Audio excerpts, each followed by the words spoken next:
Ladies and gentlemen, welcome to Meanwhile Here on Earth. This program features in-depth conversations with the leading names in the subjects of UFOs, abductees, the paranormal, panel discussions, and the very best and brightest of the next generation of writers and researchers. Meanwhile Here on Earth, the show breaking new ground in alternative talk with your intrepid host, veteran investigative writer and researcher, Peter Robbins. Meanwhile, here on Earth.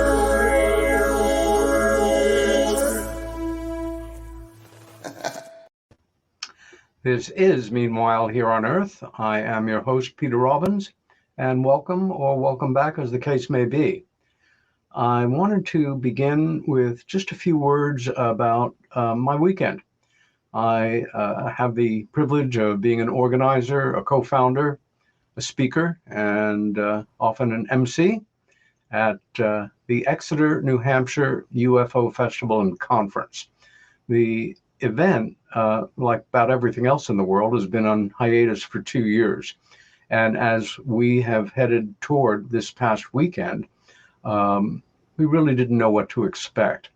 It is an event that is organized every year by the local chapter of the Kiwanis, without whom it would not be possible. And it distinguishes itself from any other UFO conference or related event that I'm aware of anywhere, in that once all of our bills are paid, every cent goes to children's services in the Seacoast Greater Exeter area, something everybody involved is very proud of. And this weekend was a smash success. From what I understand from my friends at the Kiwanis, on the first day of the conference festival, more than 600 people were either in the room at the conference or taking part in festival activities, probably close to that number on Sunday. And we will be in a position, hopefully, to make the largest donation we have ever made to children's services. Our featured speaker was Pulitzer Prize-winning journalist Ralph Blumenthal, talking about his superb biography of Dr. John Mack. He's joined by a great roster of speakers, a terrific cadre of supporters, and I just can't thank anyone enough for taking part, and all of us knowing that this event is now secure to move on into the future. Now, that said, I've given a lot of thought to how to best introduce this show, because it is, in a very important way, distinguished from any of the other broadcasts we've done here on Meanwhile Here on Earth, in that the subject is something that nobody is aware of because it has simply not been released yet. I'm talking about a new book that will be published in a matter of days in the UK, although it will be available wherever through Amazon Books, written by a friend of mine who I've known for 15 years, who has had lifelong UFO experiences. And I don't think he anticipated writing a book, but circumstances several years ago suggested to him that he should, and he did. And in May, when I visited him and his partner in Lincolnshire, England, after dinner the first night, he told my sister and I, who was traveling with me, that he had written this manuscript and would I be interested in taking a look at the introduction, first chapter. When you're a writer and colleagues, friends, or strangers ask you to read something, it can be dodgy. You hope that you're going to like it, because if not, you will either have to make believe you did or tell them you didn't. And especially if it's somebody who is a person that you respect and admire, all the more so. I imagine Steve could write. Author's name is Steve Aspin, but I had no idea how well he could research. Also, the many things he had confided to me over the years about his lifelong experiences, which I have kept in absolutely the strictest of confidence, were now going to be made public. And after reading the introduction of the first chapter, I was really quite taken aback Um, it was more than I anticipated, to put it mildly. And once I was back home and he had finished polishing the manuscript per se, he sent it. I read it cover to cover and came away feeling, and I think many of you know me well enough to know I don't exaggerate or spin things, that it has the potential of being the most significant and wide-reaching book regarding the UFO phenomena since Communion by Whitley Strieber was published in 1987. The book is called Out of Time, and you are the very first people outside of a very small circle to see this cover or to hear about this book. Again, Steve has never done an interview in his life that I'm aware of, and certainly not on this subject. And so we will be spending the first hour with myself and Steve, and we will be joined by several colleagues to discuss their reading of the manuscript, who I secured Steve's permission some time back to allow them to read it with the understanding that it remained confidential. Again, this time next week, it will be out and people will begin talking about it. If you go to the website of the book, which is very simply outoftimebook.info, you will read, to start with, in Out of Time, author Steve Aspin attempts to write a crossover work about the enduring worldwide reports of alien abduction.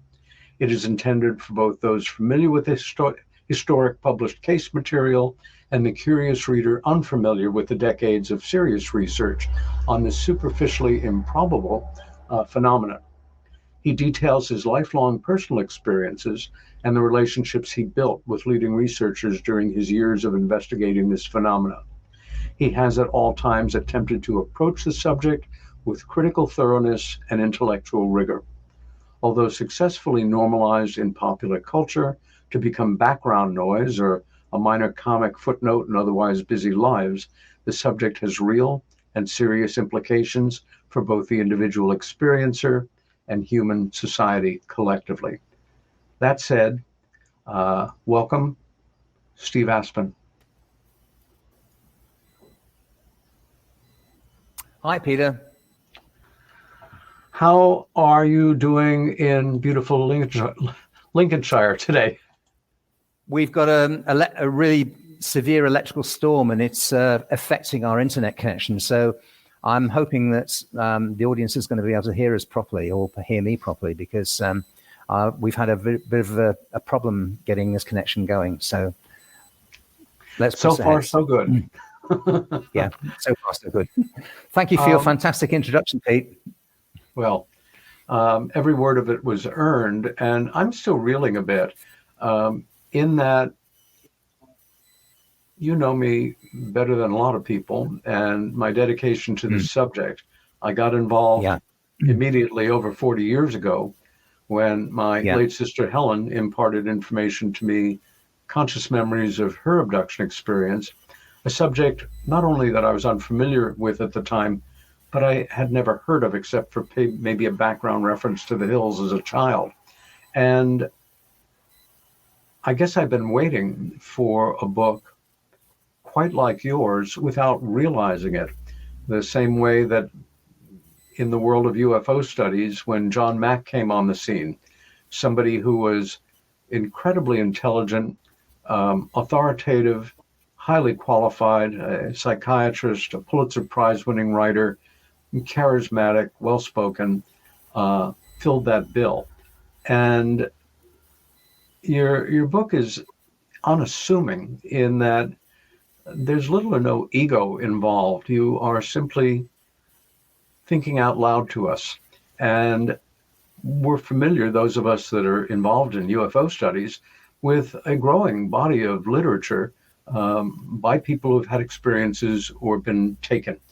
I'm familiar with most of those books, but this holds itself, again, at a slight distance and weaves in with your personal narrative a very concise, very well-researched history of major UFO events and complements it with a separate concise history of major abduction events and key individuals involved in the study.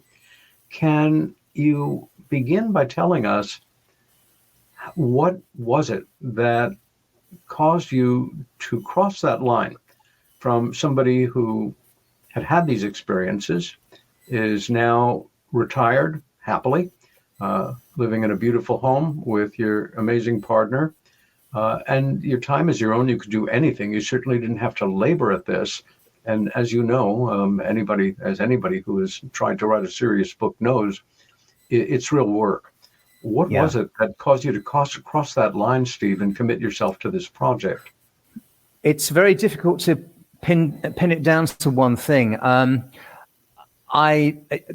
Peter, you know that I worked for a few years with Dr. David Jacobs of Temple University to recover some of the memories, and I got to know David extremely well. And you know that you introduced me serendipitously to Bud Hopkins, with whom I spent a good deal of time in the last 3 years of his life. So yes, I've had really up close contact with people who've seriously researched this subject and made great strides towards furthering our understanding of it. When I acknowledged, I should say, that I was an abductee, because you're either an abductee from birth or you're not. And the title of the book, as you have alluded to, is The Intergenerational Abduction Program Explored, because it is a program, and it does go down the generations, and there is a specific purpose for this, that the entities prosecuting this program do it that way. And what I'm trying to get at in this book is get under the skin of exactly why they might be doing that. And I come at it from a number of different angles.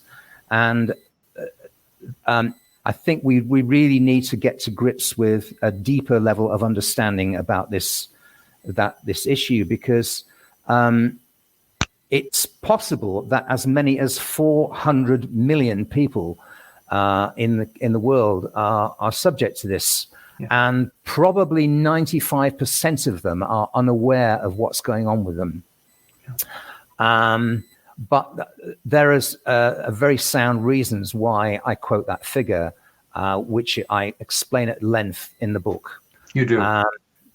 And 95% of people, maybe as many as 98 or 99% of abductees are unaware that they're in this program. And that's how successful this covert operation is, but being prosecuted on the human race. Steve, it's fair to say that you are representative of a certain archetype, particularly in the UK. You're well educated. You served in the military. You had a successful business career. You're well traveled. You're well spoken. You have an appreciation for culture. I love your art collection, and you're well read, but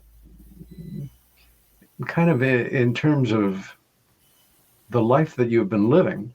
The title of one of Dr. Jacobs' books sums it up: A Secret Life. This is not a subject that, with the exception of a tiny handful of people, including those you just mentioned, and your mother and your grandmother, that you ever discussed. It was always kept out of it, and with good cause, the ridicule factor and all. Can you tell us when you first became aware that something was going on with you as a boy, and how you tried to address it or understand it at first? Sure. Well, I always had these nighttime experiences as a child, maybe every few weeks. It's very difficult to put a number on it. I would say a minimum of 3 or 4 times a year, but it could be as many more times than that, where I was not asleep, and I knew I was awake, and nothing, I couldn't move anything in my body. And I was surrounded by these little creatures, and I was aware of being levitated and lifted, and I couldn't see what was happening. And then Keep going. Continue well, that's a loud on. bell. At some point, when I was probably 13 or 14, these experiences seem to stop. But what happens is that the phenomenon shifts somehow, and you experience it in different ways after that. It's very difficult to talk about.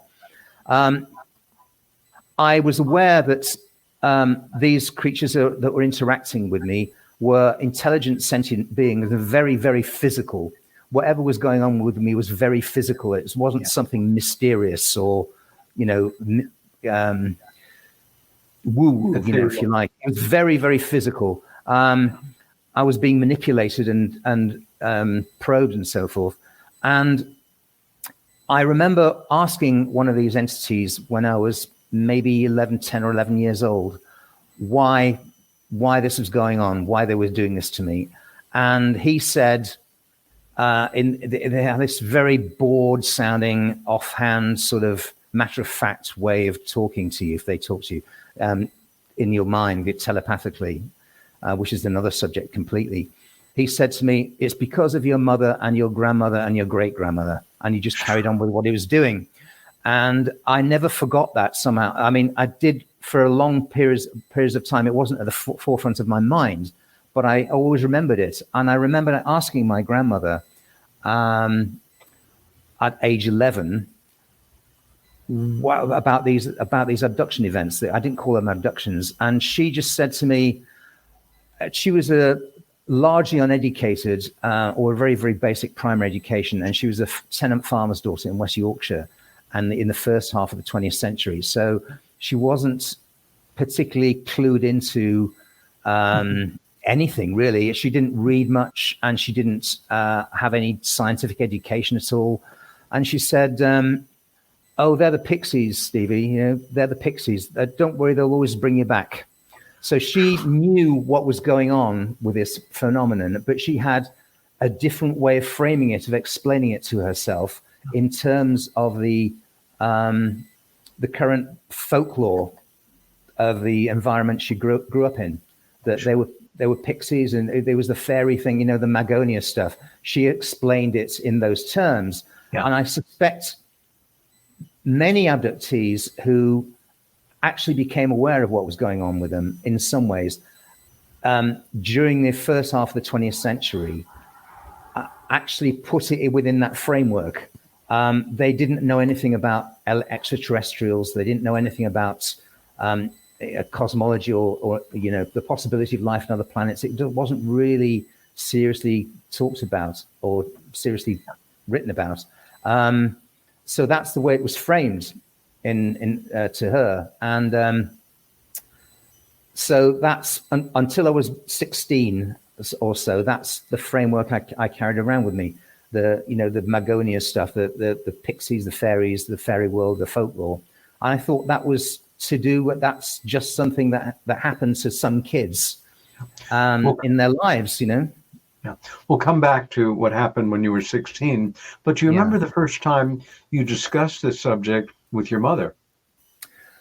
Yeah, she discussed it with me, to be very precise. I was maybe between 16 and 18, and she kept talking to me about them, these people, these creatures that were interfering with us. And she said, she said, I know exactly who's involved in it. It's my mum, that's my grandmother. And she said, it's me and it's you. And I don't think anyone else in the family is involved in this at all. Now, she may have been right or wrong about that, but that was a very strong feeling she had.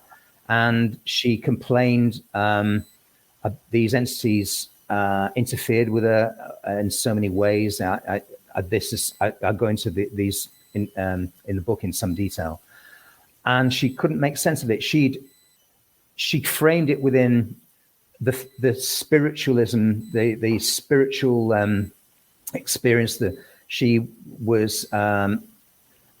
She took me to see crystal ball gazers and mediums and so forth when I was in my teenage years, on weekends and stuff. And she had all this whole occult spiritual explanation for it. That's how she framed it. And I never once heard her talk about aliens or extraterrestrials or abductions in those terms. She had something was going on with her, something was interfering with her, something was talking to her, dealing with her, and that's how she framed it. What happened when you were 16? Right. This forms a prologue of Out of Time because it was such a significant event. I was working at an agricultural nursery for the summer between between school and a higher education college. You know, the summer vacation is 8 weeks or so. Yeah. And I was working away for 6 days a week at the agricultural nursery. The day I had off was Saturday. That's the only day I didn't go to work because we got really double money on Sunday, and we were obliged to work the other 5 days to get the double money. But the Saturday I just took off. And I remember on the 20th of July, 1972, I had a very, very strong inclination for some reason, very strong urge suddenly that on a Saturday morning, 2 days hence, I was to get up and go somewhere. And this may sound it sounds strange to me now, but to me at the time, it was like a really deep compulsion. And I knew that I just had to do this. I didn't really think about it. So on the Saturday morning, which I normally used to sleep in, because, you know, I started work very early in the morning at the nursery. I started work at 8 and had to leave at 7:15 or so. On the Saturday morning, I just got up out of bed at 5 o'clock, bright as a button, and put my clothes on and went straight out the house. And I just walked about a mile, maybe a mile and a half to this place that I knew I just felt compelled to go to. And I remember getting there, and it was like a building site. They were building some new houses there, and there were no residents in those houses at the time. That they were all being constructed, and maybe it was 400 meters or so to the nearest inhabited dwelling. So it's kind of a little bit isolated. Although we lived in a suburban middle class neighborhood which bordered on a rural part of the country. And I remember getting there and thinking, okay, what now? And suddenly everything changed. I suddenly looked at my watch, and it was from being 5:45, which is when I looked at my watch a moment before, it was 5 minutes past 8. And the air was full of blue and green and purple and indigo spectral lights, and a whooshing and whooshing sound in my ears. And I felt completely disorientated, and I thought, what the hell is going on? Have I been unconscious for 2 hours or what? And I looked through an aperture in the wall of this newly built house, which was half completed. And through the rectangular aperture where the window was yet to be fitted, I saw a flying saucer drifting from left to right about 100 meters away. It was about 30 meters off the ground. I could see all the detail of it. It was very, very big, and it was just drifting across my field of vision. And I had this missing time, this flying saucer, full-on visual sighting right in front of me, and this whooshing sound and these spectral lights all around me, and suddenly, bang! I just was back to normal, and it was all gone, and the UFO was disappeared, and the spectral lights are gone. And I remember looking at my watch and thinking, it's 5 past, nearly 10 past 8. Where the hell have I been? What's been going on? And I felt a wet sensation, a hot, wet sensation on my cheek. And I got home, and there's a perfectly round burn mark on the cheek, the size of a large coin, and it kept weeping. And after about 24 hours or so, it scabbed over and became hard and scaly. So I had this physical effect on my body, which lasted about 3 months. And after that, life was never the same. I knew that this was something that happened that I could never really pretend didn't happen. But in 1972, in suburban middle-class northwest England, I had no frame of reference at all. This is years before the internet. The abduction phenomenon wasn't even known about, and it wasn't even in the public domain in the UK at all in any way. And I had no idea of what to make of it. I could make no sense of it, and I pushed it to the back of my mind and thought, well, I've got other things to get on with in life. That's just one of those weird things. Maybe it's one of those weird things like my mother has experienced. And I didn't couch it in the terms that my mother and grandmother did, who each had their particular frame of reference that they put on it, depending on their life experience, and the way they view the world. But I just could make no sense of it. And I kept thinking about it for years. And occasionally, about 3 or 4 times a year, I'd come back to it and think, what the hell was that? And surprisingly, when I first heard about the alien abduction phenomenon, maybe it was in the 1980s or 90s, I actually didn't somehow connect it to this thing that had gone on years before. I don't know why. People don't, abductees don't, when they have these experiences, they often don't add them up, and there is a way that the abductors have got of making you confuse things, forget things. They push it into your long-term memory, and there's a reason they do this. And this is also one of the main themes of Out of Time: the reasons why they do this and what they're involved in doing. Sorry to say. Yeah, exactly. As time progressed, you consistently resisted the impulse, the desire, the possibility to share this with a colleague, a friend, a woman you were involved with, a business associate. It simply stayed below the surface. Is that correct? Yeah, there were abductees have other things happen to them all the time, and I had those other things. I had sensations of being lifted up and flying at night. I've had extremely vivid dreams of playing with little children. I've had another flying saucer sighting in 1976 on a beach in the middle of the summer, in the middle of the night. That's a very strange incident that I go into a fair bit in Out of Time. And two other UFO sightings that I remember, and a number of other things. I saw a mutilated cow in County Kerry in Ireland in the summer of 1970, really close up, because I was taken to see this mutilated cow by the son of the farmer we were staying with, and he took only me to see this, and he ignored everyone else, and he didn't take my sister or either of my parents or any other guests. And I remember being shocked by this mutilated cow that had its backside, its sexual organs carved out and its udders partly removed and its jawbone half eaten away. And he said the vet had just been to see this dead cow, and the vet had announced that it was anthrax that had killed it. You and I know that's obviously nonsense, but that's what they were told. And being simple farmers in rural Ireland in 1970, that's what they believed. That's what they believed, what they were told to believe. But it was years and years until I discovered this cattle mutilation phenomenon was a thing.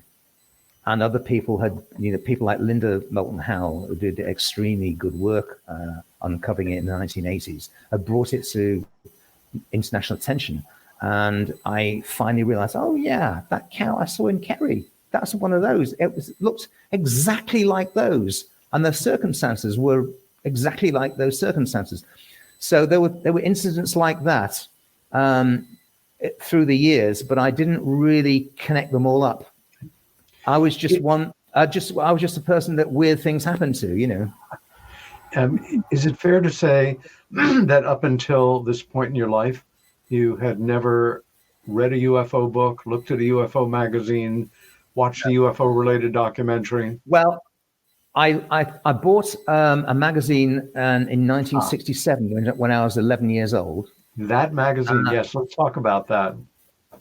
It was an American magazine for sale in a British newsagent, and they had one copy. They just got one copy. Probably the distributor said, "You want one of these?" And he said, the newsagent said, "Oh yeah, okay, then stick it up there with the Marvel comics and stuff." Top shelf. Well, I bought it because I just looked at the cover of this thing. I was, 11 years old, and I just couldn't take my eyes off it. And it's something about that subject was really deeply inside. I knew it was important to me somehow. It's very difficult to explain. And it was written by Brad Steiger, and you can still find references to on the internet, and still very occasionally you can find copies of it for sale on eBay at extortionate prices if they're in good condition, because it's very rare now. And the Flying Saucer Menace. And in that magazine, among its 80 to 100 pages or so, and it was a fairly well-produced, classy piece of work, there was about 6 lines of text about the abduction phenomenon. And the Betty and Barney Hill case was described in a couple of lines, and the Antonio Villas-Boas case was mentioned, and there was the Valençol case in the French Alps, and that was it, basically. And then he moved on to a different subject, which was invariably photographs and film of UFOs and sightings. That's what the weight of the publication was about, because the weight of the whole phenomenon, the investigative center of gravity of the phenomenon in the 1960s was not abductions. That was just some weird thing on the fringe that some people thought, that reported happened to them, and they were probably psychotic or something, and didn't remember things properly or whatever. It was just dismissed out of hand. You're absolutely right. And to just expand on that for a moment, when I became involved in being obsessed with this subject overnight, and began to get a basic education, I kind of entered the field not knowing there was something called ufology, that there were magazines and conferences. I assumed there'd be books on it. I knew no one who was interested, involved, or in any way caught up in this subject. So it was, like you, a very personal exploration. But can you remind me when that was, Peter? It started in 1975. And the first year, I really was very tenuous for my sister and I to meet any other people, because I knew we weren't crazy. And Helen had, without prompting, verified my memory of the sighting that led to her first remembered abduction. And what I understood within a few years, as I started to make contact with future colleagues, was that in the mid-1970s and beyond that, the world of people that were doing this work, primarily middle-aged white guys, which I guess still dominate the field, was their primary concern was to be taken seriously in what we'll laughingly call the adult world. And radar returns, declassified documents, analysis of organic material that had allegedly come in contact with something truly phenomenological was acceptable enough. But as David Jacobs said, and of course Dave has a very dry sense of humor, we were concentrated on the cars and not the drivers. Because to talk about the drivers, that sounds loopy.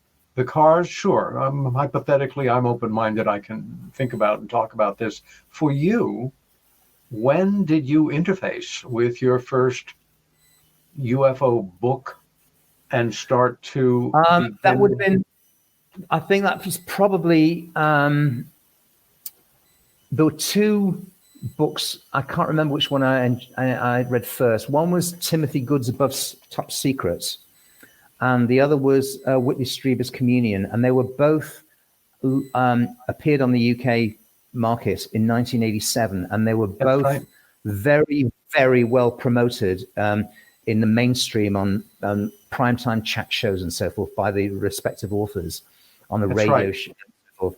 And I can't remember which one I read first, but the Tim Good Above Top Secret book I thought was absolutely fantastic. He was so thorough and so meticulous in his analysis, and he got the documents from the Freedom of Information Act out of the NSA and all the Department of Defense. All of the individuals he references, all of the extraordinary research Tim did. And in fact, both of those books were published in 1987, only months apart.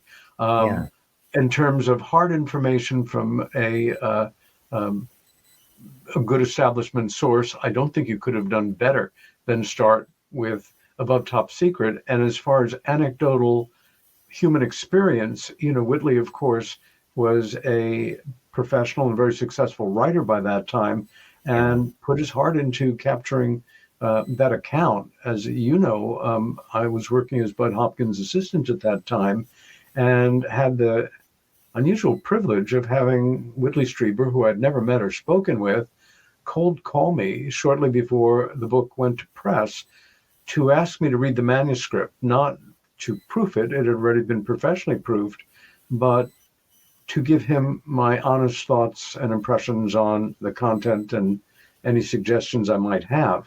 And once you read those two books, where did you go from there in your thoughts or with your actions? Well, with Communion, Strieber got quite a lot of skepticism and pushback in the UK, probably in the United States as well. Yes.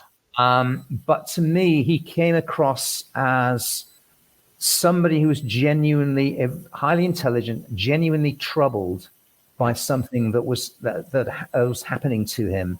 Indeed. And it wasn't just one incident; it was one after another. Yeah. And the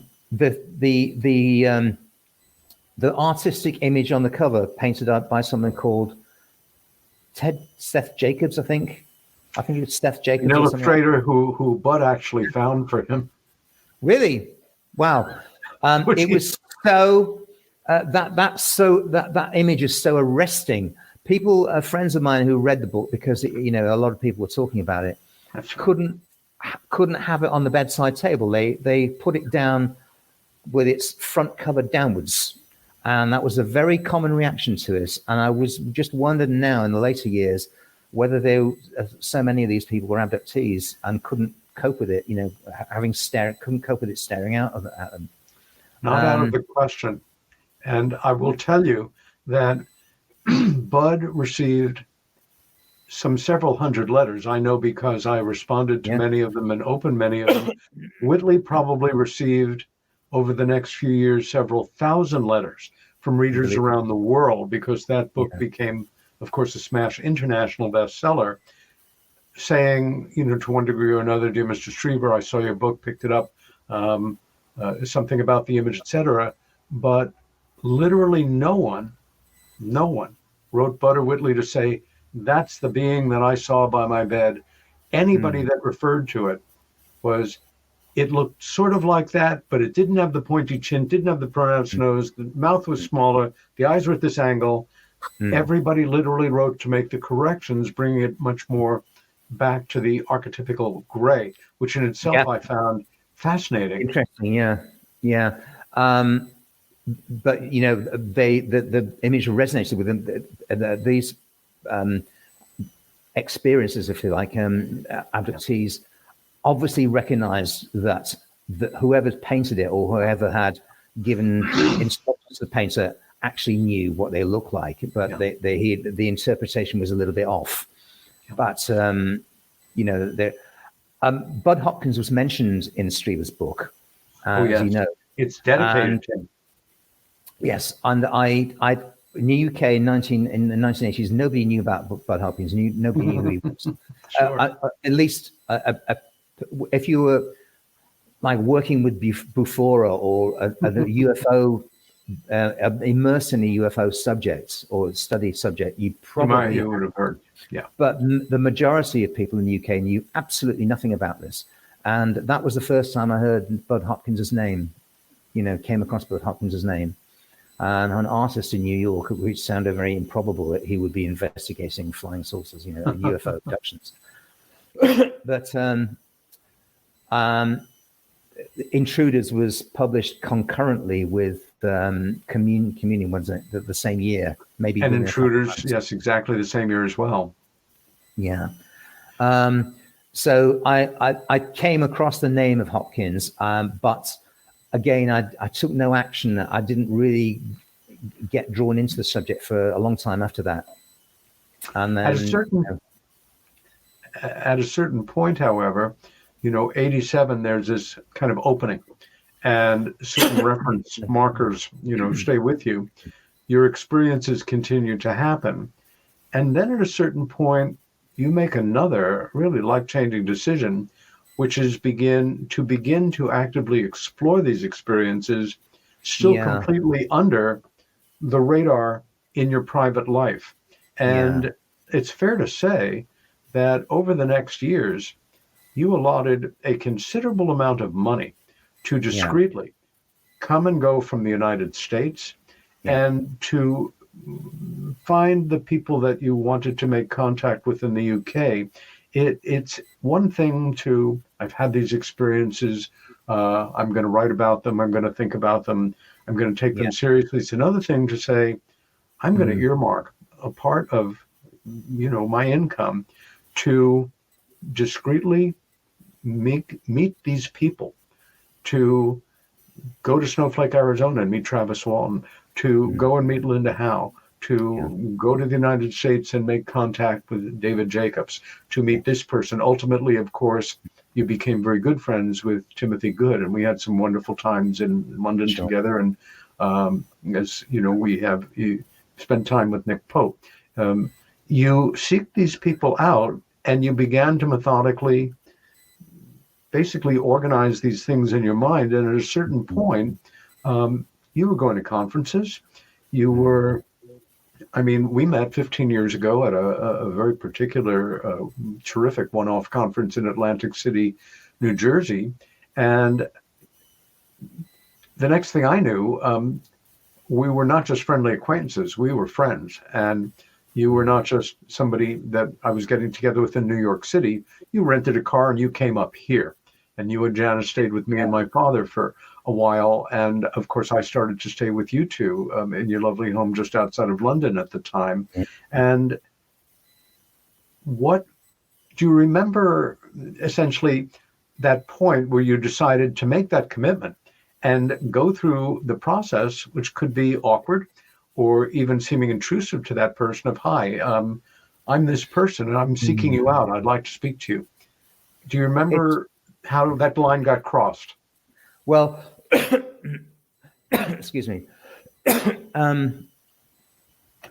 Again, I think it's like a kettle boiling. It at some point it boils over, and you just have to do something. I wanted to engage with the subject, and I wanted to find out real, seriously concrete, reliable information about it. And Nick Pope appeared on, at the time he was working for the MOD in the UK.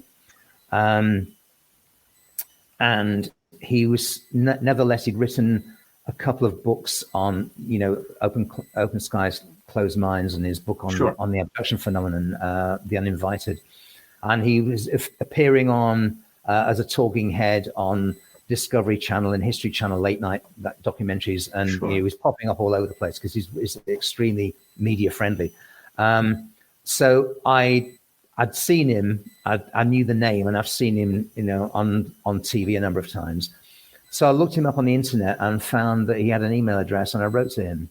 And surprisingly, I didn't expect to get a reply. Surprisingly, he responded to me, and I subsequently met him in Yorkshire, where he was speaking at a conference, and he linked me up with a hypnotist because I want to try and recover some memories, because your memories are very sketchy, if at all, Sure. because the abductors suppress the memories. And Nick basically took me under his wing for a while, and we met up in London a number of times and became quite close. And Tim Good often joined us. Good. Tim invited Janice and me down to his house in Kent for the weekend once, and we subsequently the three of us met up a number of times. And Yes. I kind of slowly got plugged into people in the United States as well. And I know you were working with Bud Hopkins, and you knew him very well. Bud was, because I'd read Missing Time in 2007, and The Intruders, I actually wanted to meet Hopkins very badly. And that's the reason I went to that Atlantic City conference, because I didn't know who Richard Dolan was, and Dolan was there too. And I didn't know, who yourself and your excellent work over the years. I just didn't know anybody, but I had this book by Hopkins, and he was billed to speak at that conference. And I went to Atlantic City, New Jersey from Hertfordshire, and rented a car and traveled down there to meet Hopkins, who unfortunately didn't appear, Wasn't able to at the conference because he was quite seriously ill at the time, and I didn't really understand his health situation. Yes. He was quite poorly and he couldn't attend. But right. I linked up with you, and by a number of surreptitious things that joined end to end, you actually got me to meet him in the end of 2008. So that's basically the story. And the best work on the abduction phenomenon has come out of the United States. The most prominent people who've made big strides in our understanding of this this phenomenon have all been in the United States. And there's a couple in Europe here and there, but they haven't really had the breakthroughs in understanding that people like Hopkins and Jacobs and Mack, and a number of other people like Ray Fowler and Carla Turner, Barbara Bartholik, all these people who had studied the phenomenon and made it a serious commitment to research it, and had gained a certain amount of public profile. And they were all in America, and I lived across the Atlantic, so I had to go to America to find these people and talk to them about the subject. Well, I, for one, am very glad that you had a career that you worked very hard at and ultimately had your own business involved in, that you were able to basically have earnings that allowed you this discretionary spending. You were coming and going very regularly, like a commuter for years. Yeah, I was. I had 11 trips, and some of them were for quite long duration. And I was very fortunate in that my business was very successful. I started a surgical innovations company, and I was very successful at it, and made good money. I wouldn't say millions, but good money. And I was able to do these things, and I was my own boss, and I was able to, indulge is the wrong word, but I was able to spend what needed to be spent and carved out the time that needed to be carved out of my diary to pursue this issue during those years. And not everyone is in anything like as fortunate a position as I was to be able to do it.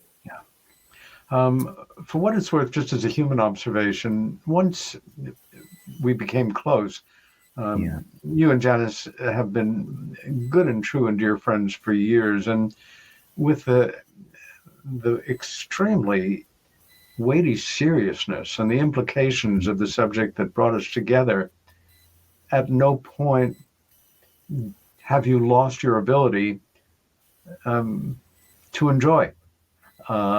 We have had so much fun over the years in various adventures together here and in the UK. It just reminds me for the 1000th time that, although from my point of view, this is an absolutely god-awful way to attempt to make a living. You really have to be certifiable, and I am. But the perks on the job can be absolutely breathtaking, and it begins with the people, if you're fortunate, that you become friendly with and become part of your life.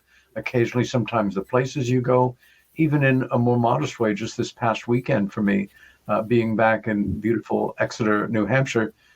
Not that we ever steal place names from you in the UK, but in New England and Exeter and New Hampshire, it was just that kind of thing, reconnecting with people who are drawn very closely together by this subject.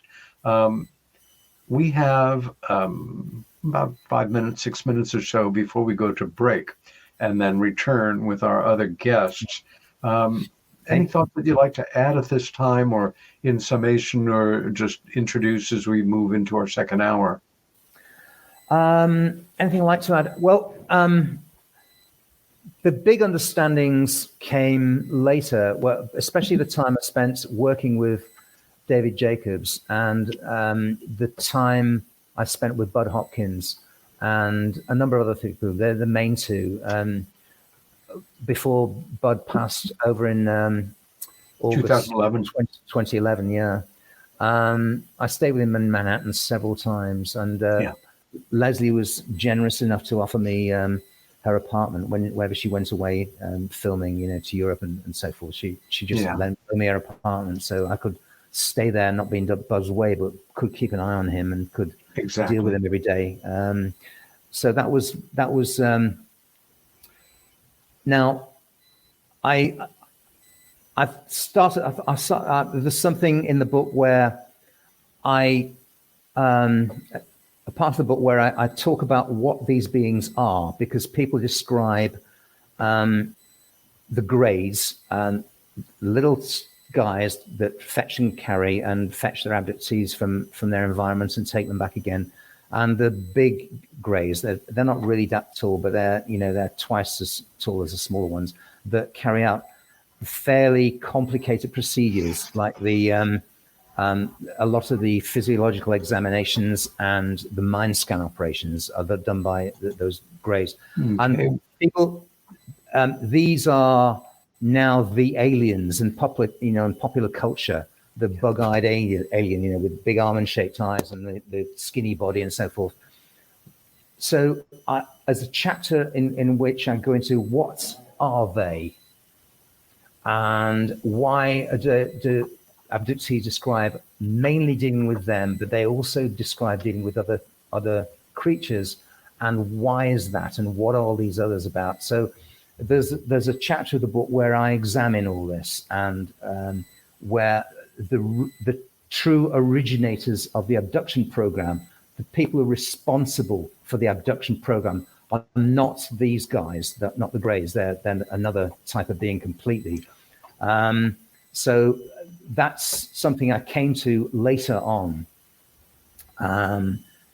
partly because of my remembered experiences and piecing it all together, and partly because a lot of logs I had with Dave Jacobs and a couple of other people where we kind of worked it out. It's very complicated to go into in an hours-long interview, but if people read the book, they will discover what I think about that. And there's a whole thing about people describing reptilian-like beings. There's a lot of things on the internet about reptilians. But I think that those reptilians are a very, very specific thing. And that's how they find their way into this popular culture, into this mythos. And they've probably been with us for a long time, on and off. But they're a very specific thing. And understanding exactly what they are takes a good deal of study and investigation for you to come to that. And, you introduced me to Farah Yoderzu. Well, I actually met her at the Atlantic City conference as well. Yeah. But she has a story in one of her books from a great grandfather who had recounted something that happened to him in the 1890s, which is extremely pertinent to the central thesis of Out of Time as to how this program originated and what this program is really about. Farah didn't actually realize the importance of this encounter, but I tie it into other things and in the book. And if people would read that section, they would probably take something valuable away from it. Hopefully. Steve, when can we expect the book to be published and available? Well, I've got the preprint copy here. Wow. It says not for resale on the front. It's 330 pages, including the front matter. It's about to be published. It will probably be, we're pre-recording this. It will probably be published by the 12th of September, which is when, broadcast is planned for this episode. So either then or very, very shortly after that. And I'm going to ask you to, I'm going to ask you to hold that thought. The website is outoftimebook.info/. This is Peter Robbins with my special guest, Steve Aspin. This is the cover of the book, and we'll be back in 4 minutes.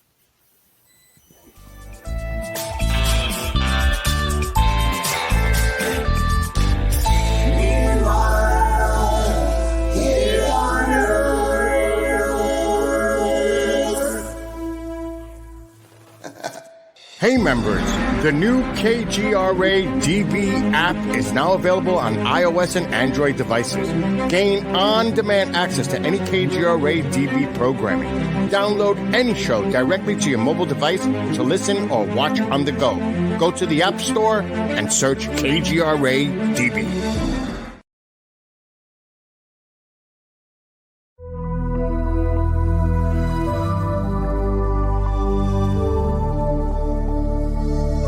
Are we alone in the universe?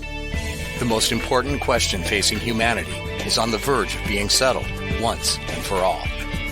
The Mutual UFO Network has been at the forefront of this journey for nearly 50 years.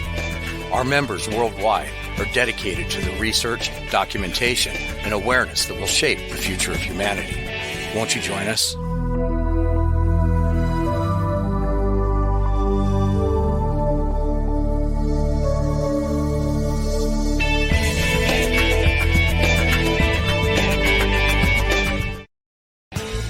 Discover the Observation Deck, a one-of-a-kind virtual event platform that takes video conferencing to the next level by using avatars to navigate a campus. There's so many areas and activities to choose from. There's a 1,000-seat auditorium, an expo hall, a nightclub, and even a beach. So come attend a conference, take a class, or hear a lecture on the incredible Observation Deck campus. Go to theobservationdk.com. You're listening to the KGRA Digital Broadcasting Network. We provide unparalleled coverage of trending news in the world of ufology, cryptozoology, and paranormal phenomenon. Whether you're watching our video live stream or listening to one of our audio programs, you are getting the best from world-renowned researchers and hosts, guiding you through topics the mainstream won't touch. Miss one of your favorite programs? No problem. Head over to the members area at kgradb.com for access to our massive library of award-winning content. Make contact, stay connected, only at kgradb.com.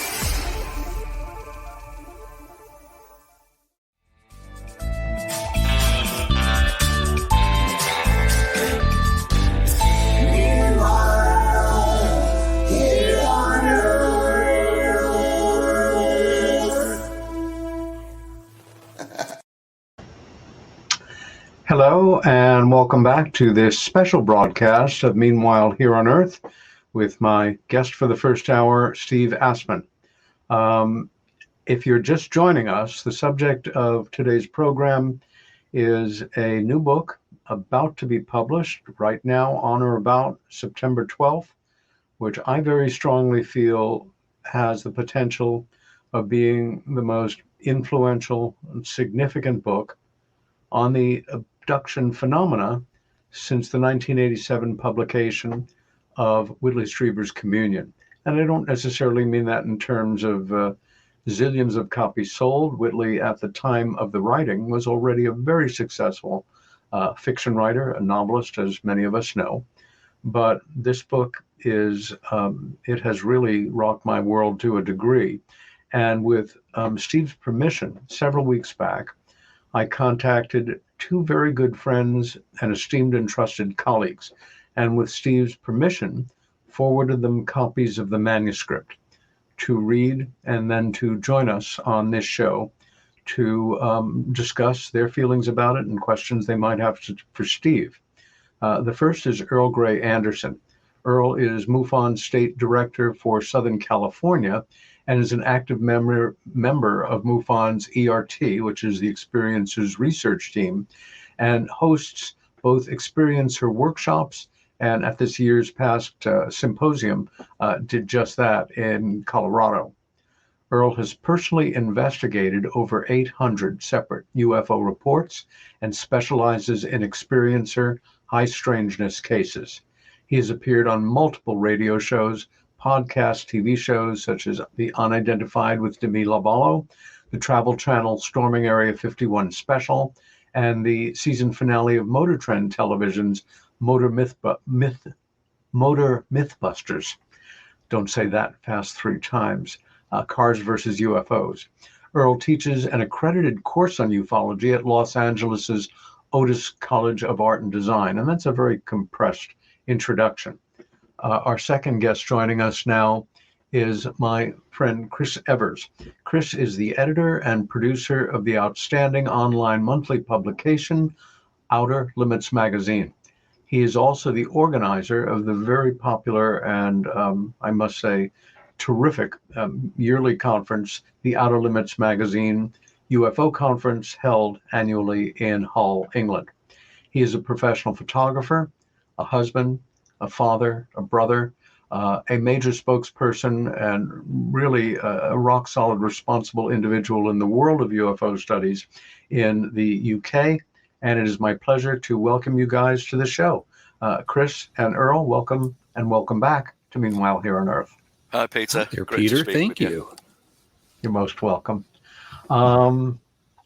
So I sent you a copy of a book, and let's have this guy join us again. And we haven't spoken since then. Earl, I know both of you actually have lives outside of this and rather busy ones. We're not able to read every word of the 300 plus pages, but both of you read most of the manuscript. Earl, can you give us an idea of your impression? I love the book.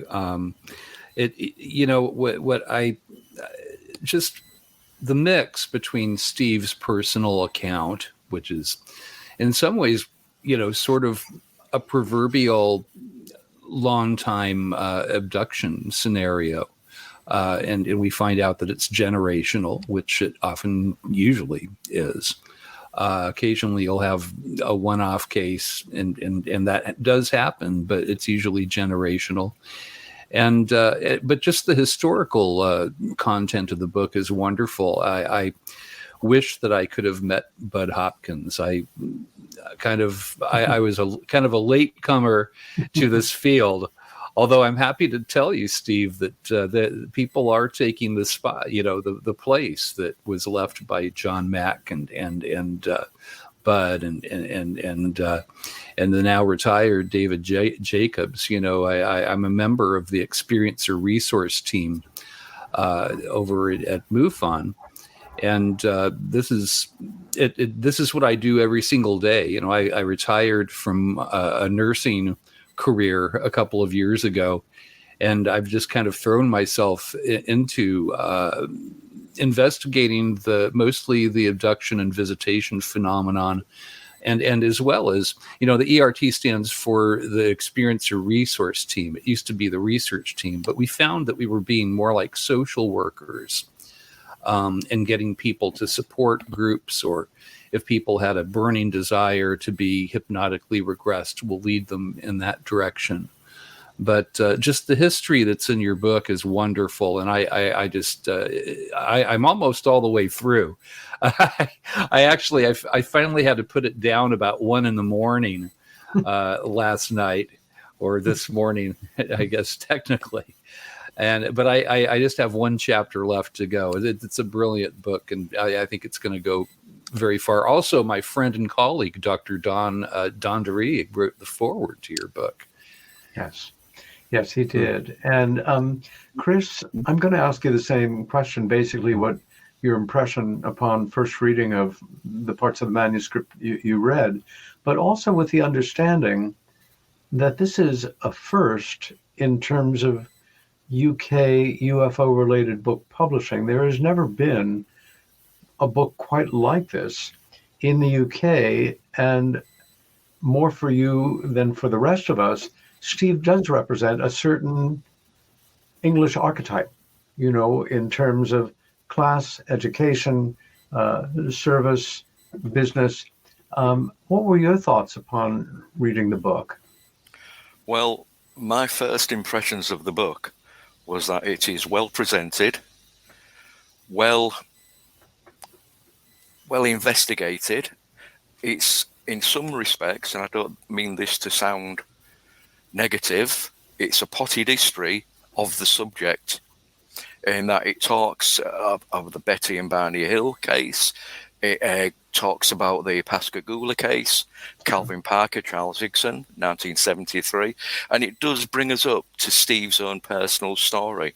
The book itself is extremely well presented. I'm very, very well impressed with it. Well done, Steve. Thank you, Chris. You are, in the demi-world of UFO book history, you are the first two individuals to be commenting on this book publicly on the airwaves, in a conference, in any place, except for my brief introduction. How do you think this book will be received for the audience intended? And again, Steve was very deliberate in writing it obviously for people like us, but less so than your every man and every woman. And my impression is that it will be at first an underground success, and then a book that has a potential of real crossover into mainstream reading, much as, say, Leslie Kane's fine book on, UFOs, government officials, pilots, generals, etc., had in the States. Your thoughts on that? Earl first? I think that it's going to open doors up. I plan on recommending it to people, and there are only so many books I recommend. I recommend Kathleen Marden and Denise Stoner's book on the subject. There's Kathleen's book, What to Do If You've Been Abducted. Yeah. Of course, Bud's books and John Mack. I've always felt a great connection and propensity for John's work. I think I probably fall into his school probably most closely to any of these schools, But I think that you do have a crossover potential there, Steve. It's a wonderfully and eloquently written book, and but it, what I found was really great about it, that it doesn't talk down to its audience. It doesn't, it doesn't like. I'm not sure, mansplain or explain it, overly pedantically. It's just a pleasure to read, and you're drawn into it. And if you've had any of these experiences, and I have had my wife and I did have a strange experience. You're immediately connecting with Steve's narrative, and it becomes personal. So I think it's a fabulous book, and I plan on putting it on my list of books to recommend to experiencers that come to me and that I meet. Chris, very, very good. My own opinion of the publication is that even though we know Steve is well educated, this could be written for royalty. It could be written for the average man in the street or the average woman. Yeah. It is something that I believe that everybody who is interested in the subject, whether deeply interested, as perhaps we four are, or is somebody who's just coming into the subject, the need to get their hands on this as soon as possible. Yeah. You know, you've just said something that I was trying to articulate and wasn't able to. Had Steve wanted to, he could have written the book in the same manner, but in a sense talking down to people. But he has gone out of his way to be as egalitarian as he can. And one of the things about being touched by this phenomenon is it blasts away a lot of human superficiality. And you are left either, if it didn't happen to you, intellectually appreciating, or if it did happen to you, absolutely viscerally understanding and living how much more we human beings have in common than we have separating each other. And it makes the whole UFO disclosure issue politically loaded. It literally stands the potential of bashing nationalism and encouraging people simply by the fact that they are human to understand that they have more in common with each other than the false notions of borders separating us. And whether or not, to whatever degree that was conscious, Steve, I think it's going to greatly assist in this book, basically creating its own potential slow-growing firestorm. Word of mouth, I expect, will be really unique on this, especially in terms of people who would not pick up a UFO book. Your thoughts right now, Steve, on just some of the feedback, and maybe to complete any thoughts from the first part of the show. Thanks, Peter. If I can just mention that we've got the storm going on again, and my connection is poor here, so I'm only hearing some of what my fellow guests are saying. Don't hesitate to ask any of us to repeat, because we know that you're in the middle of an electrical storm there.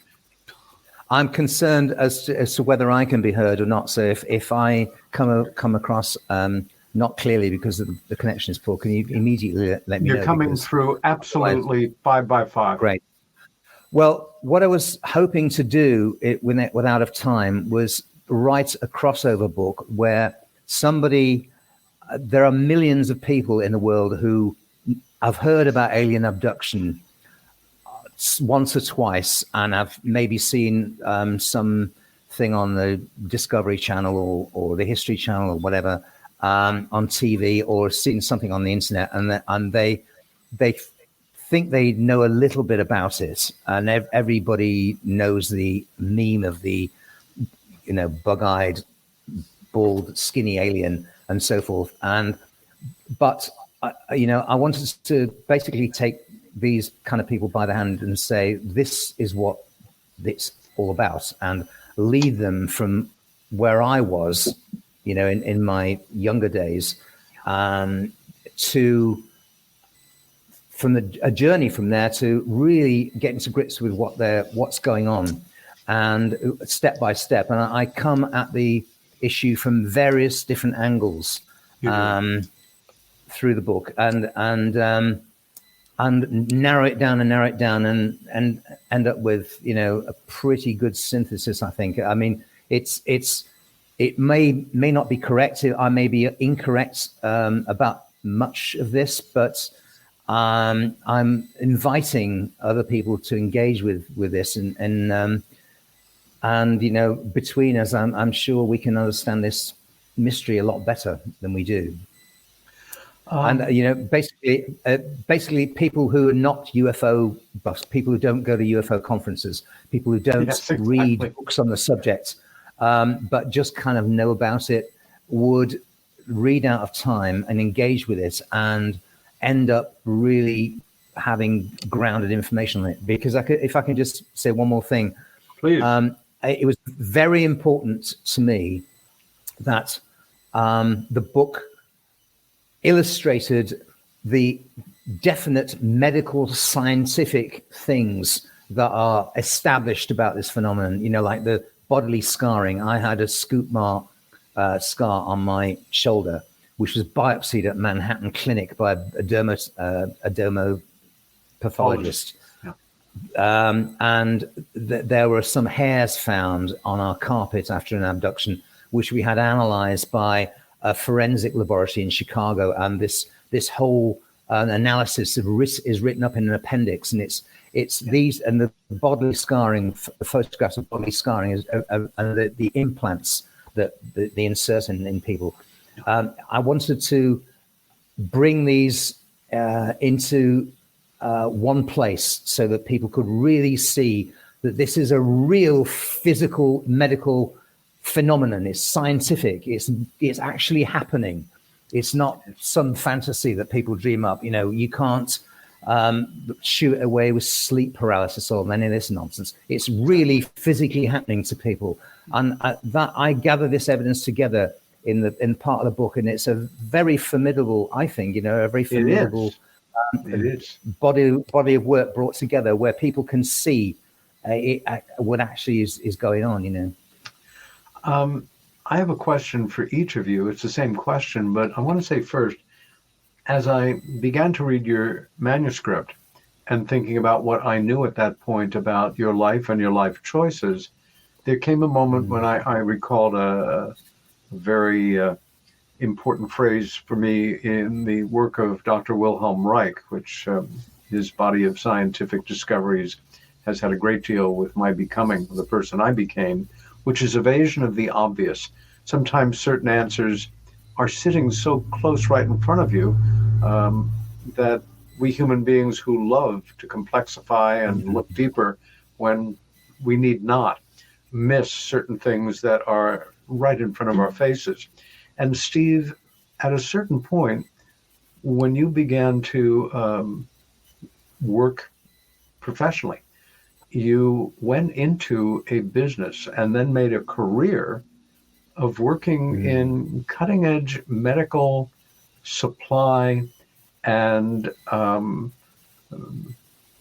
apparatus that links to me, in my mind, very closely to almost an unconscious way to address the questions that were going on below the surface of the life you're living. Yeah, I was at a terror of medical procedures. And I used to, when I first entered the industry, I had to go into operating theatres and watch procedures, and I used to pass out. I used to get faint and pass out. I just couldn't stand the sight of it. And I had to make myself do this for some reason.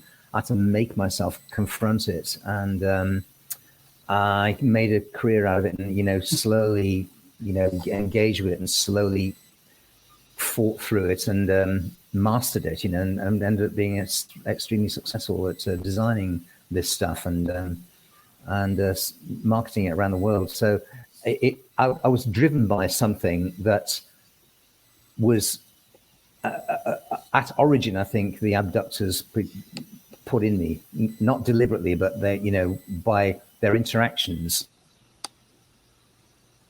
And the electric storm continues, and we will hope that lightning did not make a direct strike. No, it looks like Steve is still alive. This is good. Continue on. Maybe I don't know. Did you get all that or not? Just at the point you cut out, it made sense in terms of forcing yourself basically to persevere in this direction. Yeah, but that's. So I'm kind of at home with medical pathology and hematology and so forth, and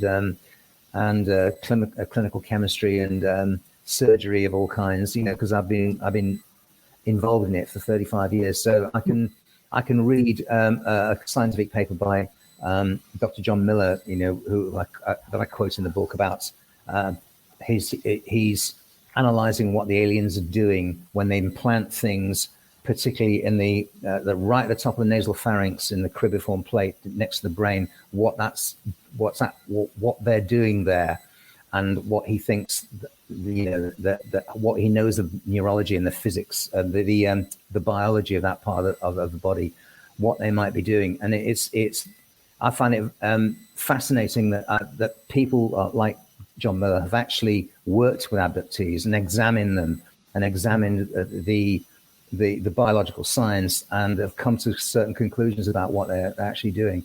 And so these very, very physically real medical parts of the phenomenon are something that Out of Time really, really concentrates on and brings home again and again. Because I think people are skeptical about the phenomenon being real. This is the kind of stuff they need to convince them. I couldn't agree more. There's a lot of it. There's a lot of it, if you look for it.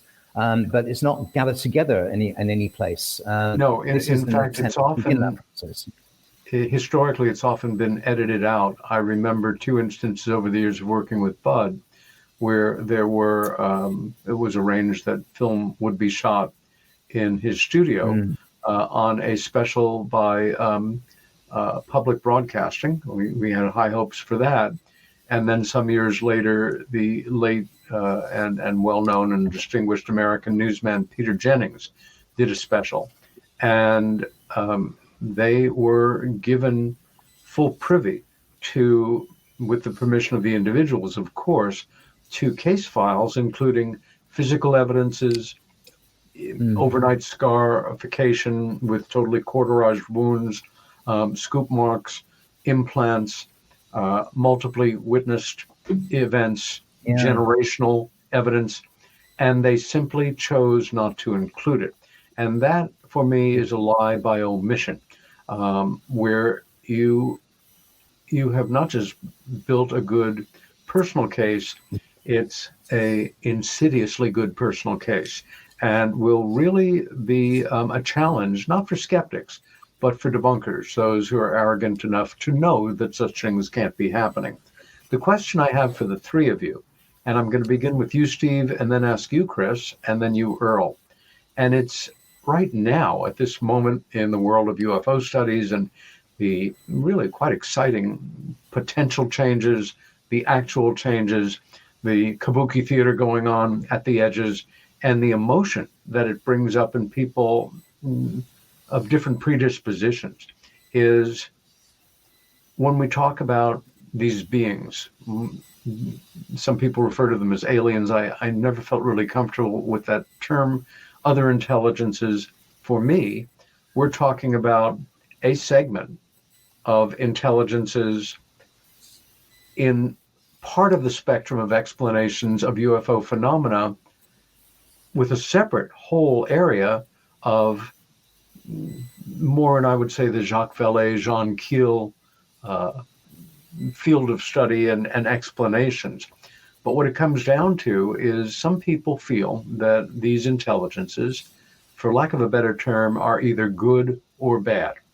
That what they're doing is threatening and leading to some turnover in control or dystopian flip of the world, and all of a sudden they're here, or they're hybrid representatives, and the power shifts and Brave New World. Others feel that it is just the opposite. These are enlightened beings that mean us well, who are doing what they can without overtly making themselves known to everyone at once, which could just cause a potential meltdown of the social fabric, in trying to get us at least to stop our ongoing Neolithic activity of clubbing each other to death over where the line is drawn in the dirt, a major preoccupation of man for millennia.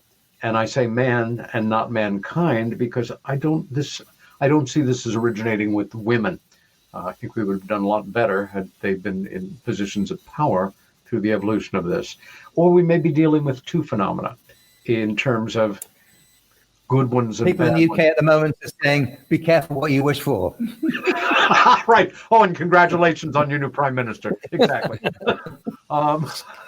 The other thing is, a lot of it just is simply our attitudes of all I know is I was scared out of my mind, and they frightened me, therefore they're bad, as opposed to, gee, if I was a biologist working with endangered mammals and I had just caught some poor little cute otter creature in a cage, not to harm it, but to examine it, give it an injection to keep it healthy, maybe spray a number on its side and put a radio collar on it, it might not appreciate my intentions.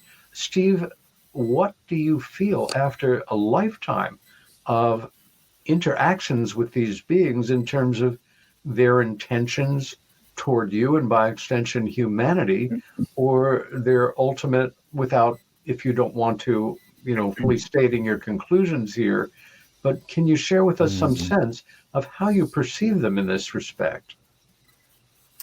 I think that they think they're doing us a big favor. They talk about the change, they talk about the future as being fantastic. Everybody's going to be happy. Everybody's going to love it. Your society is going to be so much better, after this. So they believe they have. This is a very, very big subject, but I think to them they think they're doing us a really big favor, and I'm not sure that from our perspective as to how we view, human freedom and independent human action and so forth, we'd necessarily go along with that. Most of us would probably not necessarily go along with that. But who knows? Who knows what the future holds. Chris, you've had plenty of time to think about this, and in your very central position, not just heading what amounts to a publishing concern, a conference organizer, and I completely neglected to mention, as of fairly recently, the head of a new broadcast network, and congratulations on that as well. What are your thoughts about that basic question of their intentions? Well, I suppose we could say that's the $6 million question, really, isn't it? Steve brings up some very interesting points in the book. One of those is screen images. Now, it talks about screen images being projected into the brain, or real images directly in front, as though there's some kind of three-dimensional screen image that we're actually walking through or moving through or interacting with. Yes. How do we not know that, forgive me, the Space Brothers or the Coming to Get Us, how do we not know that isn't a screen image? Good point. And the lightning has hit again. Earl, your thoughts on this question, and in your hot seat that you are in this very privileged central position in what amounts to the largest UFO research organization in the world. I'm guessing that you get input and feedback supporting or attacking both of these views, and it's very emotional to many people, understandably. And I think you'd have to agree with me, certainly in the States, we're seeing an increasing schism between those people who feel that it's a potential blessing for humanity, and we need to get ourselves together to evolve to the point where they will be willing to, make contact with us in a more open and beneficial way, and those who are extremely cautious of it. And all we need to do is look at, quote unquote, the government and their behavior, despite what their words are. First, it's always a matter of national insecurity. I would posit that it's a game with words, and what we've been talking about since 1947 is national insecurity and a fear of the unknown and losing control and being seen for what we are, as creatures that are not dominant, creatures that are not in control, beings in a society that are woefully behind than other sentient beings in the cosmos or in other dimensions. What are your basic thoughts on this, especially as they impact on what you've read about Steve's personal account and the book that he has written? Well, I think that for officialdom, for the military and those, who get our tax dollars to practice and all that, that it's always going to be threat assessment. They're always going to be looking with that view. We pay them to do that, actually, and they're kind of doing their job. Yeah. But if that's the only side that we see to this, it's kind of an unbalanced view. But I understand the importance of that. I think that motives run the gamut with our visitors. I don't think that all, even though they may look the same, it's like what Chris was saying. We don't know how much is being projected into our minds, even as far as what they look like. That's right. I mean, is every intelligence in the universe bipedal with a head and two arms? I doubt very, very seriously. I think that some of the DNA farming that we saw that was so prevalent back in the 80s and the 90s and even the early 2000s, some of that was going for the hybridization program, which is one thing that was going on by one group. I think there's another group that they were thinking about creating avatars, because I think that some of the intelligences do walk among us, but sometimes in temporary bodies that they can inhabit and that they can create and almost like in the film Avatar. And it's a way that they can communicate and deal with us in a personal basis. But yet perhaps they're doing it remotely somehow. I know that the mantis type creatures, most people see them in orbit. They don't see them in gravity. I don't think that the way that they're constructed, they're kind of spindly. I don't think they could take their own weight in Earth gravity. I know that they have ways around gravity that they can float things, but it may be, that's the reason why people usually see them on a craft and not in their rooms and such. But I think that different things are going on. I think there's different motives that are out there. We see a lot less DNA farming now and more stuff where people are visited and getting downloads. Or, I had a police officer was abducted from his cruiser while on duty. He had to explain this to his, chief. Gosh. Yeah, they he became the butt of their jokes. Leave it to you to get abducted on duty. But this guy was getting nightly downloads where he feels like he was being taught things about 0 point energy that's going to come back. This is what he was told after a month. It'll come back when it's needed. And then it stopped and it all went away. And I haven't heard from him. I know that I wound up giving him contacts with the people that might be able to hypnotically regress him. He was hoping to be able to tap back into that because he was a D- math student, by the way, and suddenly he's understanding high mathematics, and he was amazed and astounded by it. But I think it's the ontological shock that scares us right up front. Sometimes the fear stays because they maybe have met some of the carpetbaggers or DNA thieves that are out there. There's robbers in every society. There are robber barons and there are robbers and those that'll steal you blind, pickpockets. If you get out in Paris, France, and you're in the wrong place, you'll lose everything if you keep your wallet in your back pocket. And I think it's the same thing cosmically. So I don't think they're all space brothers, but I don't think they're all demons, trying to steal our souls either, or trying to take us over. If they're trying to take us over, they're doing a pretty bad job of it. They've had a long time to do it, and we're still mostly fighting amongst ourselves and living out the human soap opera down here. So that's my feeling on it. You remind me, Earl, something used to come up in regular discussion with Bud was first at a certain point, after so many similar scenarios and cases and similar memories, and even to the word, similar descriptions, that this idea of screen memories and their ability to affect our perception.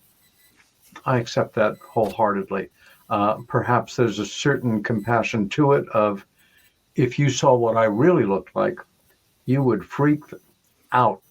And so I appear in a more benign way, and the origin of the 4-foot high white owl that the great Mike Cleland so wonderfully documents among so many abductees in his books on the subject, and a third book that, as he said, wrote itself, of people contacting him after his first two books with their increased descriptions of white owl phenomena. The other is the selectivity of our human mind that has, in an allegorical sense, a shut-off switch as far as I'm concerned. If I'm looking at something, and it can be a conventional trauma, they're all too often, and tragic one, and I cannot handle what I'm seeing, I will either blank it out, misremember it, or remember it in a completely different complexion until I'm able to deal with it. Steve, please remind us, in the experiences that you've had, the interactions that you've had, the visitations that you've had from childhood on, has it always been in the form of the ubiquitous gray, or have you interfaced with other entities or other appearing entities in that time to your memory? I deliberately make the case in the introduction of the book that I don't include in the narrative, in the core narrative, experiences that were uncovered with hypnosis. And there's a reason why I do this. There's basically two reasons why I do this. But so the experiences that I relate in the main narrative in chapter 1, which is like 30 pages, are recounted from normal memory and things that I went through in the 50 years before I, started investigating the phenomenon seriously. But things that I remembered when I began to bury into the long-term memory, and there's a number of interactions with what a German abductee I know really, really well, always describes me as the human-looking ones, because she doesn't know about literature. She's never read a book on abductions. She doesn't know about alien human hybrids. She just calls them the human-looking ones, and they do this to her and they do that to her. And they are by far the dominant prosecutors of the program in recent years. And I've come up against those a lot in the last 10 years. Chris, at this point, do you have any really specific questions for Steve about anything that we've discussed or anything else in your battery of knowledge about the subject and what he is about to add to it publicly with the publication of this book? Yeah, Steve, you mentioned, and the whole point of the book as well is about it being intergenerational. Do you have children? Do anything like this happen to your children? No, I don't have any. It's not for want of trying, but we weren't lucky in that respect. I just have. There are other branches of the family which have young people and children in them, and I don't actually know whether those kids experience any of this now. And I haven't really, because of I'm just about to publish the book, and my family are not geographically very close to me. I haven't actually discussed any of this with them, but they're going to find out soon. And then, yeah. Wow. Yeah. Wow. That's going to be an interesting discussion when it does happen. That will be. Yeah. Also, interesting Christmas dinner, huh? Also, Steve, you mentioned about how they don't want any bother, don't want any hassle, as we call it over here. They don't want to fight or any trouble because, that could result in the abduction going the wrong way, etc., etc. Now, there is evidence of that, as you, I know you're aware of Calvin Parker and his abduction. Indeed, you mention it in the publication yourself. Now, there is evidence to suggest that Calvin Parker not only went through a 1973 event, but that he also went through a 1993 event. And I think it was that event where he describes a female-looking visitor, for want of a better word, abducting him. I think that was the time when fingers were put up his nose into the self-same area that you've described in the book at the base of the brain, where he believes an implant was removed by the visitor. But when she did this, he turned round and he thumped her. And that, the abduction was over and done with it in minutes. Have you ever thought of maybe hitting out or something like that to them yourself? Yeah. All abductees, during their abductions, they are under a very serious repressive physiological control, neurological control. You want to move and you can't. You want to move your limbs and you can't. You want to lash out sometimes and you're unable to do it.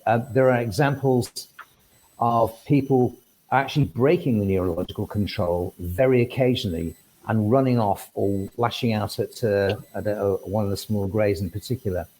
And very quickly, within seconds, a control is established over them again. The neurological control that they have, particularly the instigators of the program, which are not the grey aliens, but they're beings that look like praying mantises, basically. They're great, big 8-foot-tall beings. They are extremely powerful. They can make you think stuff that you think are your own thoughts. They can make you see things because there's a way of looking into your eyes and getting into the optic nerve and bypassing the retinal observations and getting into the genticulate body and creating images that the abductee then thinks happened to them. They think that they saw and experienced these things. They didn't. They've been put into their minds. They have the control over physiology so that they can completely pacify an abductee who is unable to move anything except usually their eyeballs.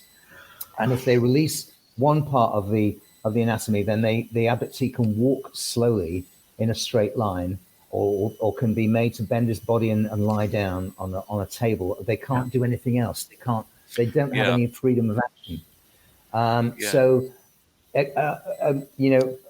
having physical violence against the abductors is extremely difficult and extremely rare because of this control over the neurology that they practice. So obviously, Steve, that's where the screen images come in again, and we do know from past stories that have come out about this. Without this degree of neurological control and the ability to bury the memories of the abduction events way down in the long-term memory, so that you just wake up. Just seems like 2 hours have gone, and it's 1 second it's like 8 o'clock, and the next second it's 10:15, and you think, where have I been? And you've no memory accessible of that time. That control of the neurology of the human is extremely thorough and extremely sophisticated, and it's way beyond anything that as a human species that we've ever thought we could do, which ever thought was possible. They don't need technology to do this. They have it developed in themselves at a biological level. They can just do it to you with their brain, their natural body and brain. They're not using tech. These are extremely sophisticated genetic developments they have bred into them. And it's something that we are completely unable to deal with at the moment, as far as I know. I wonder if we can ever learn to do it. If we can learn how to do it to them. Yeah, I was just going to say this, Al. Absolutely. Yeah. But comes around goes around, right? Yeah. Without this degree of control, there would be no abduction program. It wouldn't be possible. Yeah. They'd have to, they wouldn't be able to do it. Yeah. So they obviously have had these abilities genetically Maybe they engineer these abilities into themselves over, a few millennia. But without those abilities, there would be no abduction program. That's what makes it possible. I bet you that there's some yes, Earl. underground lab somewhere where we're trying to figure out We're how we working on can do that. I'm sure we are. That's, there's a reason why they do this Maybe. stuff underground, Maybe. Yeah. Underground or above ground. But yes, why not go for it? Earl, any questions whatsoever that you have for Steve about his experiences or what we've discussed so far, or anything that came up in the book for you? I was really, Steve, I come from a background in nursing, and I worked in, I've done operating room nursing and stuff as well. So I've been, I really appreciated the scientific work that you put into this. I could tell that you had this medical background, and I never thought about that nerve that's in the nasal cavity there but it does go straight to the brain and can go to the hypothalamus and all those areas. And we see so many people, just like happened to you, they'll have a sneezing fit and out comes a little pill-shaped object. Yes. And but I've never seen it expressed before medically, why that would work and why that would be the place where they would put an implant. And that was very very poignant to me. I'll add something in here that is a part, not just of my understanding of exactly what you're saying here, to the degree that I get it without a technical background, but a very central memory for me of my family history. About the time, give or take 6 months, that my sister and I had our life-changing UFO sighting, and that she had conscious memories to the end of her life of specific moments in that abduction procedure. I remember one night, I was 13 or 14, sleeping soundly and waking up to some activity in the hallway and a light going on in the hallway. My two sisters shared a room. I had my own room. And, you're up. I walked into the hallway half asleep, and there was activity going on. My parents weren't in their room. My mother was sitting by my sister in her bed. Anne was still fast asleep, and my dad was standing off to the side. Both my sister and my father had ragweed and other pollen allergies that during the spring especially would wreak havoc and sneezing fits. And Helen also had asthma and always slept with a box of tissues by her bed. And I remember looking in the room and my eye immediately going to the pillowcase below her head, because part of it was now defined by a bright, bright red shape. She had nosebleeds occasionally, but she had woken up, and as we spoke, she told me she had a sneezing fit. And my parents were so concerned. My mother had a cousin who was an ear, nose, and throat doctor several times away, and she called him in the middle of the night and woke him up. And I don't remember which parent drove my sister to the doctor about dawn, and my other sister and I home with the other parent. But Helen told me after the fact that he looked up her nose with a light and asked her if she had ever stuck a pencil up her nose with a very sharp point. She said no.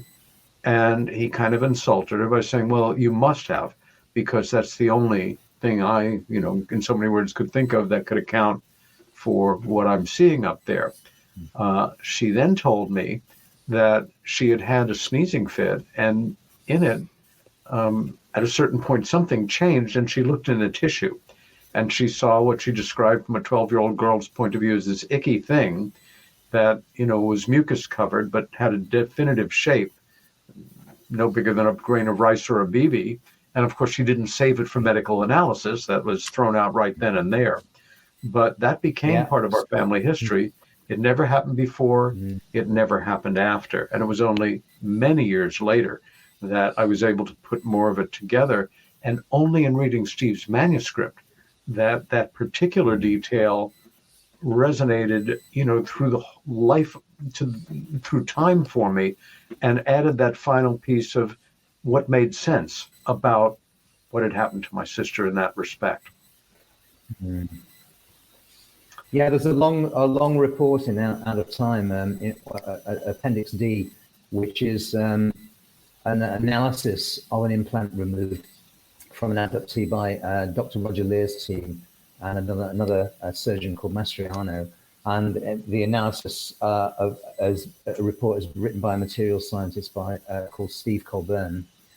And this describes the properties of one of these implanted devices and the carbon nanotubes at its core, and the extraterrestrial nature of the materials, which are isotopes with different isotopic values to terrestrial isotopes. As an example, iron has found on the Earth has a certain number of protons and neutrons, and iron from meteorites that have been recovered from all over the Earth for a couple of hundred years now have different isotopic properties. In other words, different numbers of neutrons in their nucleus, and these are only found in extraterrestrial objects like iron nickel meteorites, and they were found in some moon rocks, but it doesn't occur on the Earth anywhere. So these implants that are removed from abductees and analyzed, they have these extraterrestrial isotopes. They're constructed of extraterrestrial materials, and these kind of details are scientifically analyzed in great detail in Stephen Colburn's report, and I particularly wanted to include that in the book so that people could appreciate the exotic materials that they deploy. Boy, I'll say. And they're yeah, Steve, and we are coming into our final moments of the show.